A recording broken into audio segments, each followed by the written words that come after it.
This is a review for the Chapter 1 test. First up, name a plane. Well, you can name any 3 points on this flat surface to name the plane. However, you cannot name 3 points that are collinear, such as C, B, and E. Because they're all on the same line, it doesn't work. Any combination of the 3 other points, or 3 other points, on this figure work. There are a number of segments here, CB or BC, BE or EB, DB or BD, and CE or EC. So any 2 points on the same line, and we write them down like this. The order does not matter. A very similar thing can be done for lines.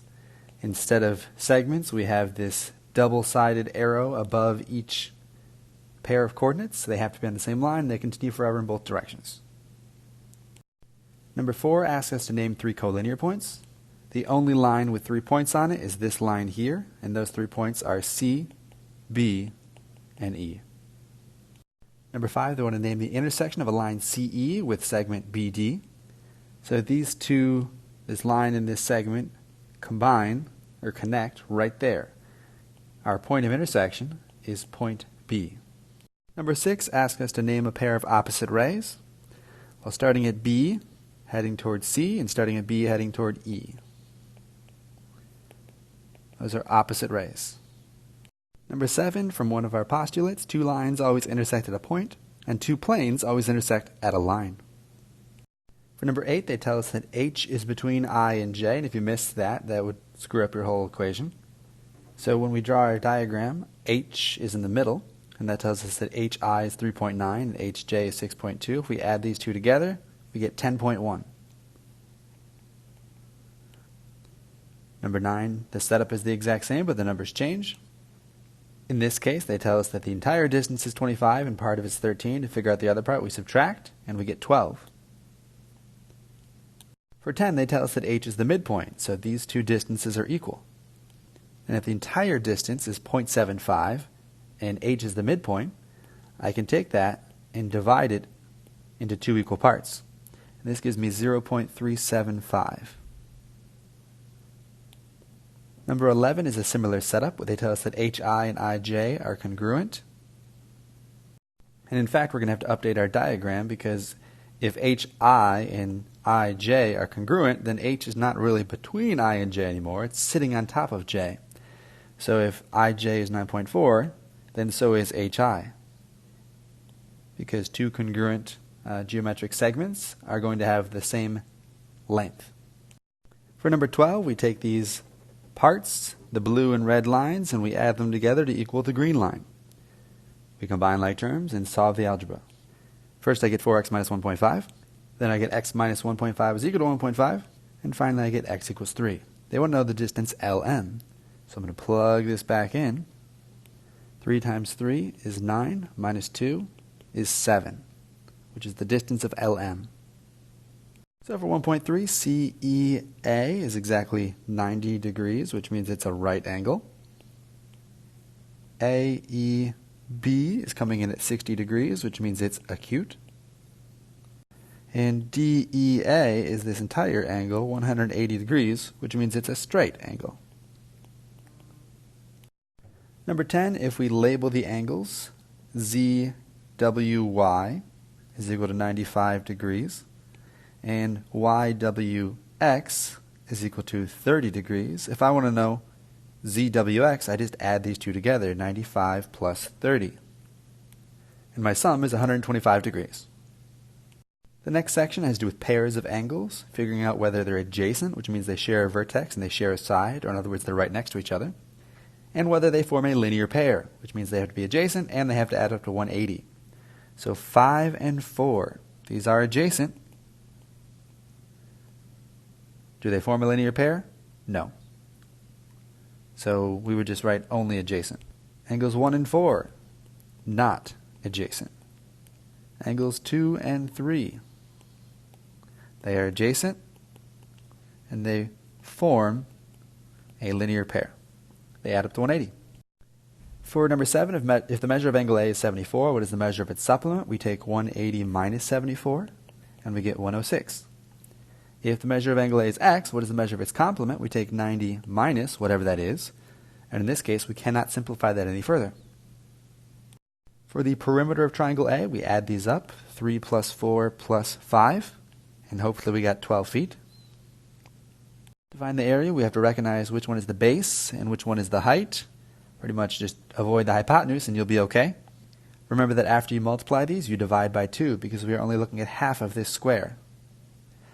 And that should give us 6 feet squared. So for a square, we take 4 times 2.4, which should give us 9.6 meters. For the area, we're going to take 2.4 and square it, which will give us 5.76 meters squared. Similar formulas for a rectangle. We take 2 times the length plus 2 times the width. That'll give us a perimeter of 20 units.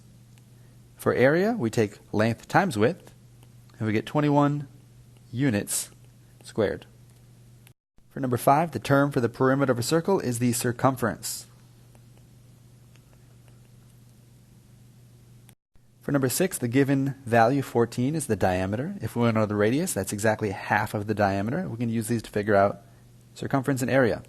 For circumference, we're going to use the pi times diameter and plug in 14, and we get our answer, 14 pi. There weren't any specific rules about rounding, so I would leave it like that. For area, we're going to use the pi r squared formula and plug in 7 for r. And just notice that the convention is to put the number in front of pi when you get your final answer, 49 pi miles squared. Number 7, notice that the radius is given as 1.5 centimeters, so the diameter is 3. And this one they tell us to use 3.14 instead of pi, instead of the pi button, I should say. So I'm going to plug in a 3 there, multiply it by 3.14, and I get 9.42 centimeters for the circumference. And if I do a similar thing for the area, I plug in 1.5, square it, multiply it by 3.14, I get 7.065 centimeters squared. So for number 8, we take the area of the rectangle, and we subtract the area of the circle. The area of the rectangle is going to be 300 feet squared. And we're going to subtract from this. I got 300 by 20 times 15. The area of the circle. And to figure that out, 3.14 times 2.5 squared. Since the diameter is 5, the radius is exactly half of that. So the area of that circle was 19.625. If I subtract that from 300, I get 280.375 feet squared. So for number 9, if you notice they switched from talking about sand to mulch, yeah, I get it. It's a bit of a trick question. Pretend they were the same.